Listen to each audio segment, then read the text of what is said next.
When I was a kid, my parents would occasionally run away for long romantic weekends, just the two of them, and they'd leave my sister and I under the supervision of our Uncle Rudy. Now, as far as we knew, Rudy didn't have a home other than this conversion van he rode around in. He'd park and pop the top on some suds, and he would crank up this little hibachi, and he'd get it really, really going, and he would just incinerate whatever chunks of cheap chuck he could find, you know, down at the cash and carry. Oh, and he had these skewers that he said our great-grandfather took off some Turk during the Great War.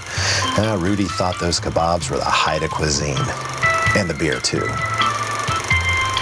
I probably don't have to tell you that those kebabs tasted hideous, or that my sister and I adored them. You know, the entire kebab thing seems so foreign and so exotic, and sometimes Rudy lit a sword fight with the skewers when we were done eating. Explains why my mother never liked that man.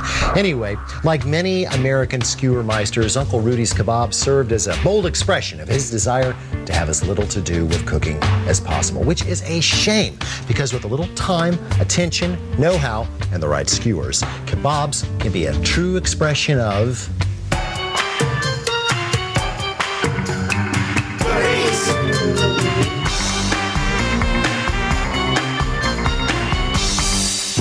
Dateline Turkey, 900 AD.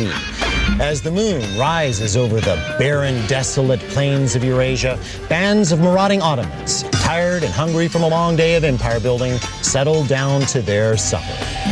Like my Uncle Rudy, these guys travel light and rarely eat at a table, much less with a fork.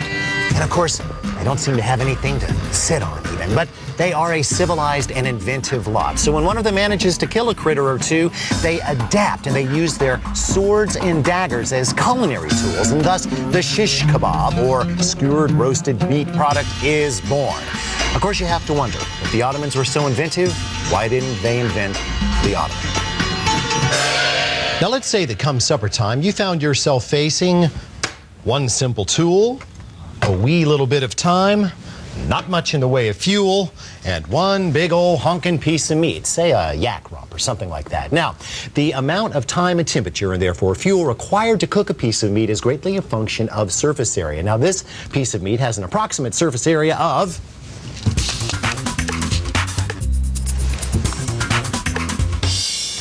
864 square inches of surface area, give or take a couple of inches. But if we were to cut this into 2-inch cubes,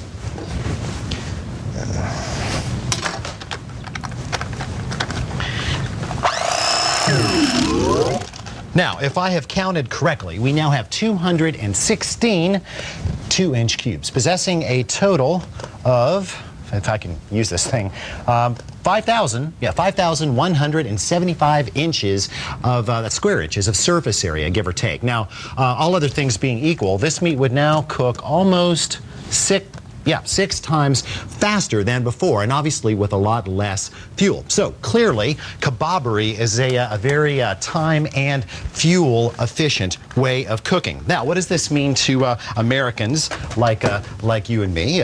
Probably have plenty of fuel and food on hand. Well, for one thing, properly prepared kebabs deliver unparalleled flavor at a very low price. And since we're even more pressed for time than medieval marauders, skewer-based cookery makes a lot of sense. Of course, we do have to have the right meat for the job, and although yak rump will work, I think there are probably better options at the Mega Mart. Although many cuts from the round to the chuck have kebab potential, I believe that the sirloin best delivers that perfect balance of beefy flavor and meaty texture that you would expect from something as primal as a kebab. Now, sirloin is very easy to fabricate in the home kitchen environment, and at, well, under $8 a pound, it is a bargain. You know, I think I'll have that second one from the bottom. Yeah, that's the one. By the way, if you've ever heard that story about King Henry VIII having knighted this piece of meat, thus making it sirloin, that's crazy talk. The sir comes from the French under, so sirloin actually means under the loin. There. Now, traditionally, kebabs and their kin receive at least a brief soak in a marinade. Why? Well, remember our Turkish marauders? When they managed to land a meaty morsel, it usually wasn't prime beef. It was a boar or a bear, some other strange critter that was probably gamey and dry and tough. To counteract these conditions, the raiders would soak their dinner in a richly spiced goo prior to cooking. Want to infuse your kebabbery with authentic Ottoman flavor? Fine. Just hook up your faithful food processor and add 3 cloves of garlic, 2 teaspoons of paprika, smoked if you can get it, 1/2 teaspoon of ground turmeric, 1 teaspoon of ground cumin, toasted would be nice, 1 teaspoon of kosher salt, 1/2 teaspoon of freshly ground black pepper, 1/3 of a cup of red wine vinegar. Then slap on the lid, turn on, and drizzle in 1/2 cup of olive oil. The oil will help to move fat-soluble flavors into the meat, as well as lubricate any connective tissue that it can get to. The acid in the vinegar will bring flavor and moisture to the party, as well as break down a little bit of connective tissue. But despite popular mythology, the acid will not penetrate the meat deeply enough to tenderize it. There. Now, toss the marinade and kebab meat in a heavy zip-top bag with as much air squeezed out as possible. That will maximize meat marinade contact. Toss this into something that will prevent any contamination should leakage occur, and stash in the refrigerator for, let's say, 2 to 4 hours. That should give us just enough time to do a little hardware searching.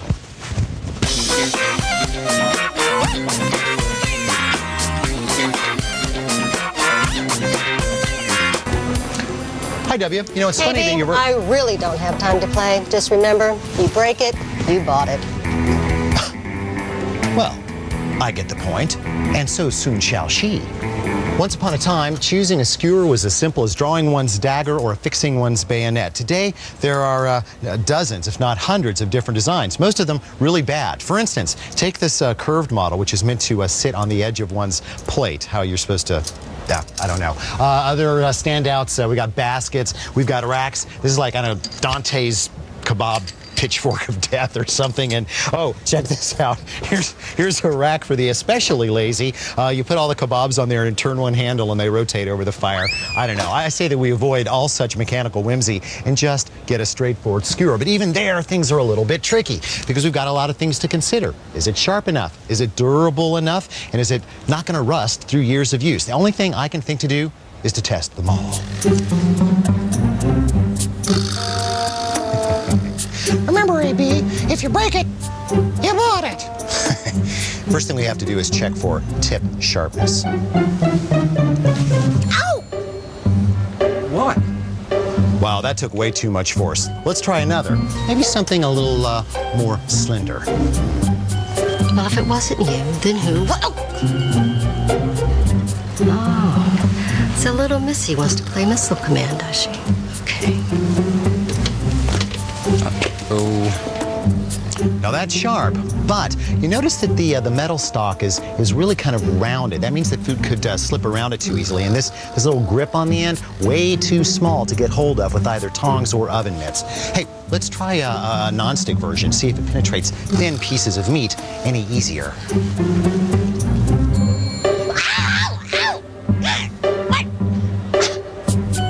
Wow. That's not the kind of thing you want to see happen. Well, I guess there's nothing to do but test them all.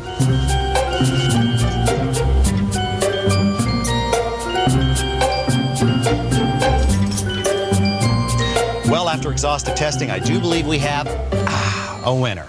Check it out. It's about 13 inches of skewer. It is heavy-duty nickel-plated steel. You'll notice that it is rectangular in cross-section. That'll keep food from flopping around. It's got a nice sharp point that can easily be filed to keep it that way. And on this end, a nice big loop for easy handling and storage. Yep.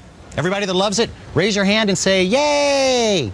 Ow! Now it's my hand. It's in my hand now. Look at it. Just try to relax, Miss Swong. We'll have you to the hospital in no time. Thank you. Thank you. Be good. You don't understand.